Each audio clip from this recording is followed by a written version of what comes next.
Nigel Farage is part of a great entertainment machine.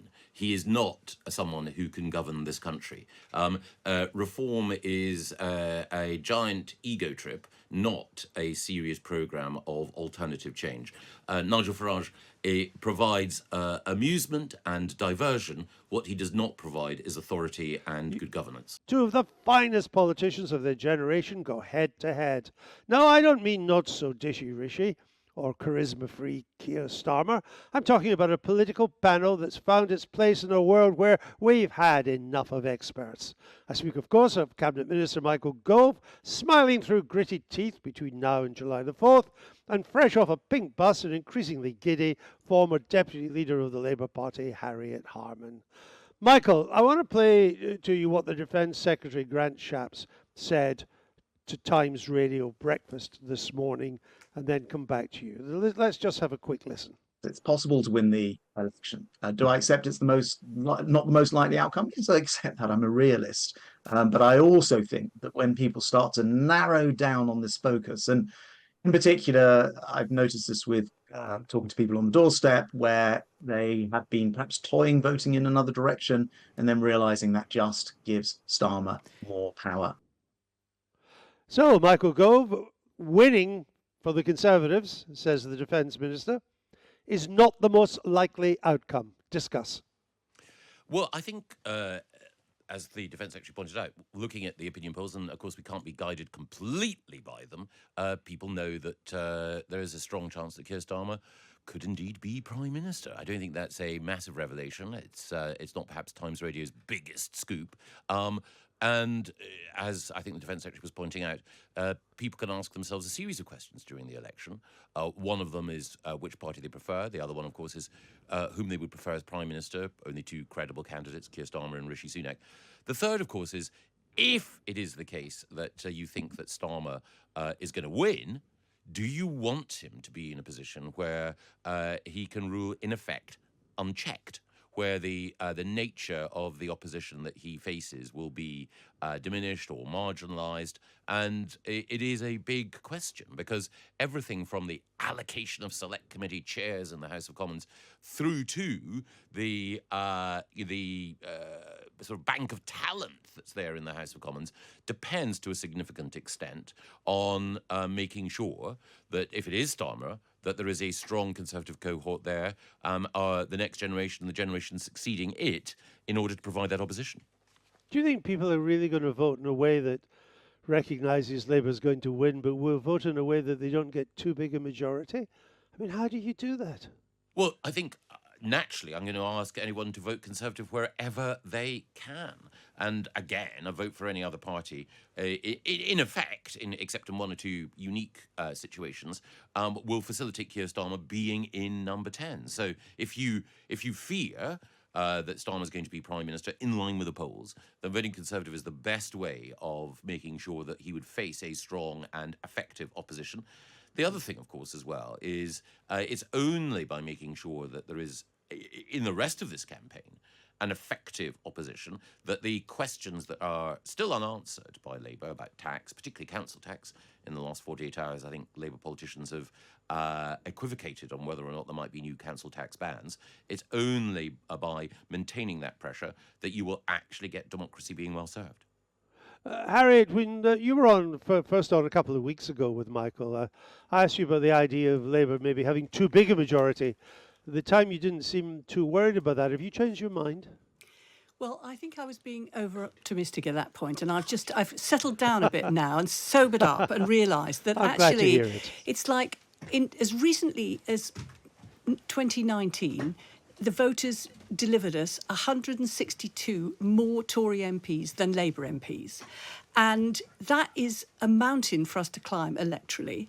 And you know, I sometimes think the relationship between government and voters is a bit like a bad marriage. It might be everybody realises it's not working out and people who've gone into it are suffering as a result of it. It doesn't necessarily mean they're going to walk out of it. There is a lot of people who need to actually change their vote. The default situation is the Conservatives at the moment, and a lot of people are undecided. And I think the Tories' tactic is to lull people who might be Labour voters into a false sense of security. Oh, I don't need to go out to vote because actually it's going to be a big Labour majority. It's all fine.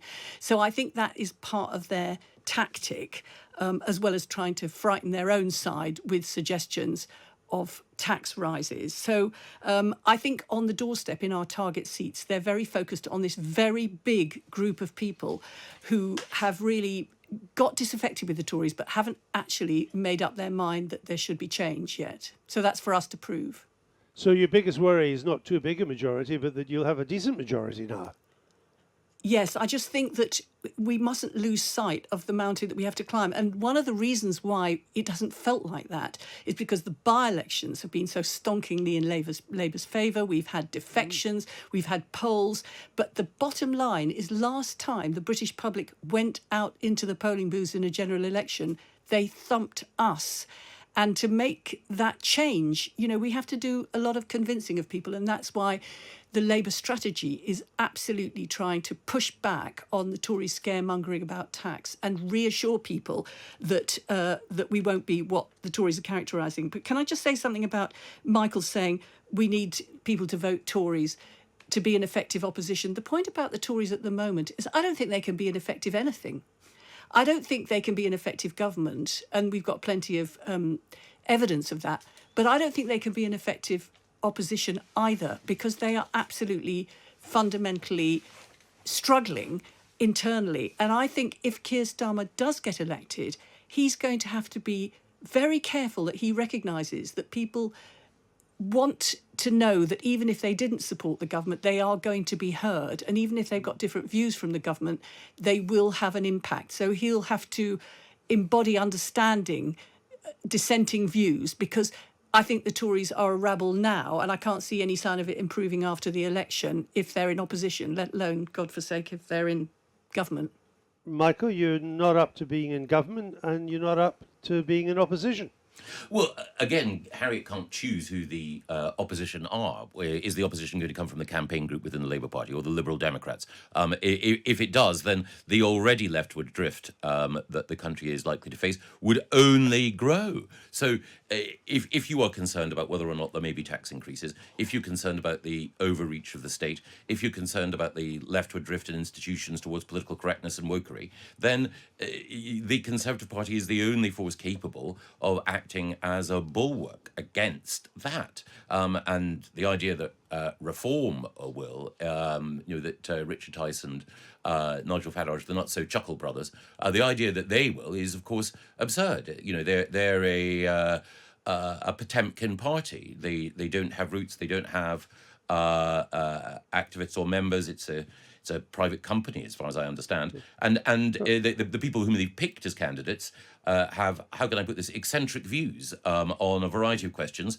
including Britain's success as a multiracial society and whether or not we should have fought Hitler in the Second World War. So if you want chaos, then reform brings it. If you want coherence, then it's the Conservatives that can act as that essential part of democratic balance. Can I just pick you up, Michael, yes. on this thing about... Sorry, Andrew, to butt in. Please. But, No, please. Can I just pick Michael up on this thing about this leftward drift and political correctness and wokery? There have been some very big changes in social attitudes that have happened over the decades that you and I have been in politics. And I thought there was actually a consensus between the mainstream in the country as well as in parties about things like not discriminating against gay people and gay marriage. Are you regarding that as part of a leftward drift and political correctness and wokery? Isn't that something that we're just a modern state now? No, let's get the answer. Absolutely. I was one of those in the Conservative Party who argued for gay marriage, voted for it when only a minority of God, you Conservative must MPs have been did. in the Harriet Harman Institute of Political Correctness.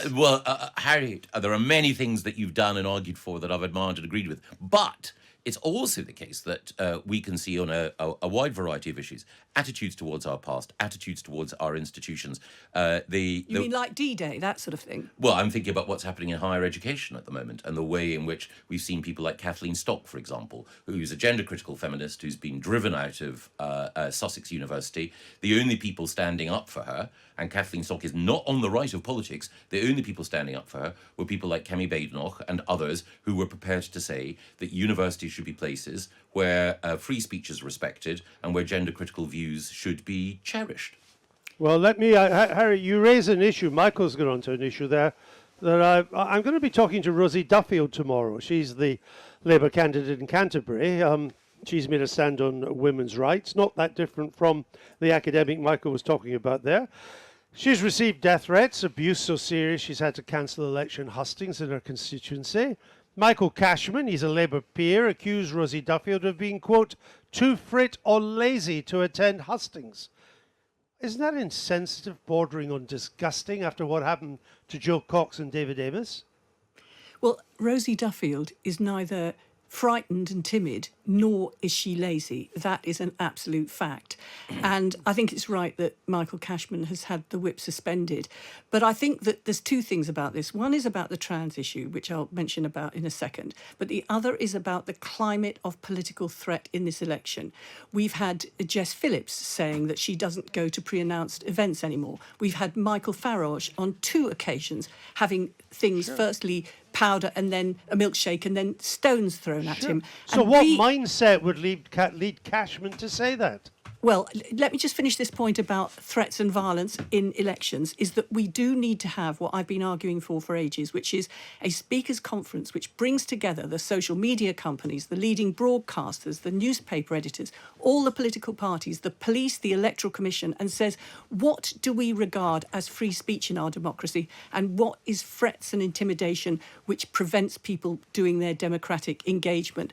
We cannot just drift on like this. And as far as the trans issue is concerned, I think that 2 things are true. One is we need to have protection for women's rights, including and especially those women who've suffered from male violence against women from men. And we need to have the ability of single-sex spaces. And we also, and that's what the Equality Act provides for, but we also need to recognise that trans people are discriminated against and harassed and subject to oppression. So we need to do that. And what we need is not a division whereby this is used as a political football, but we need to build a consensus on that. And but it's your own side that's used it as a political football. We have to have Michael Cashman. We have to have political consensus within parties and between parties on this, because broadly speaking, Yeah, no, I want to move on because I need to ask Michael this.